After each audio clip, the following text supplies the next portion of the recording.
Authorities say methamphetamine production is reaching epidemic levels in South Carolina, with close to 500 labs found in the state this year alone.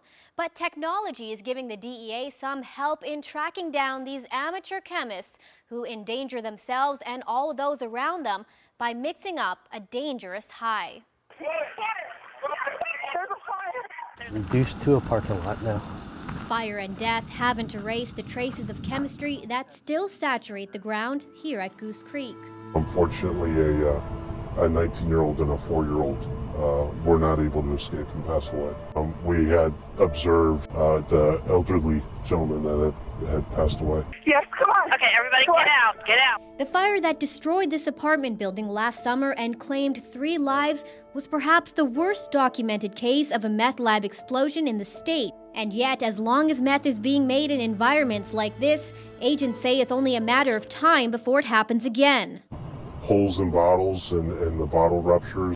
So now you essentially have a blowtorch of sorts right there in the building. A lot of these chemicals are odorless and tasteless that we encounter, and so burning of lungs causing irreparable damage to bronchi in the lungs. You know, children who get the residual on their hands and they rub it in mucous membranes like their eyes and their nose and their mouth. Agents say meth users are the ones making the product. Luckily, the chemicals they use are traceable. You just go on my laptop and look a particular person up to get a snapshot of what their purchase history is as far as pseudoephedrine.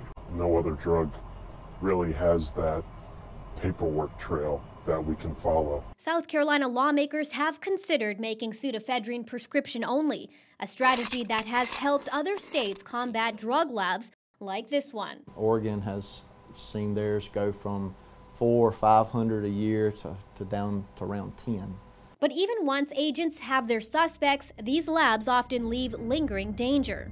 The meth cooking process contaminates curtains, draperies, carpets, and studies have shown that those effects last for many years.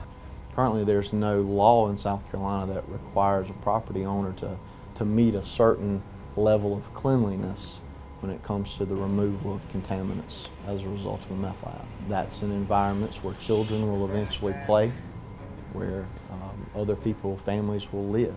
This undercover agent, who was on scene as the deadly Goose Creek fire unfolded, says the best way to prevent another tragedy like this is to know what to look for.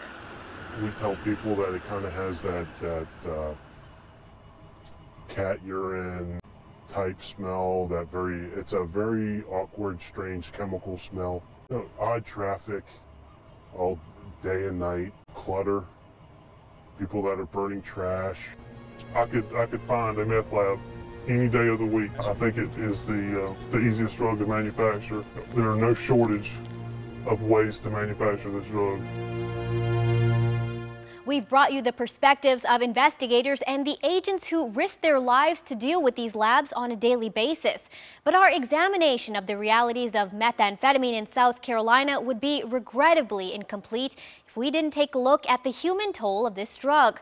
Now, coming up, we explore the depths of this addiction, what it does to the brain, and what it takes to regain your freedom once you've become addicted. PJ Randhawa for the Raycom News Network.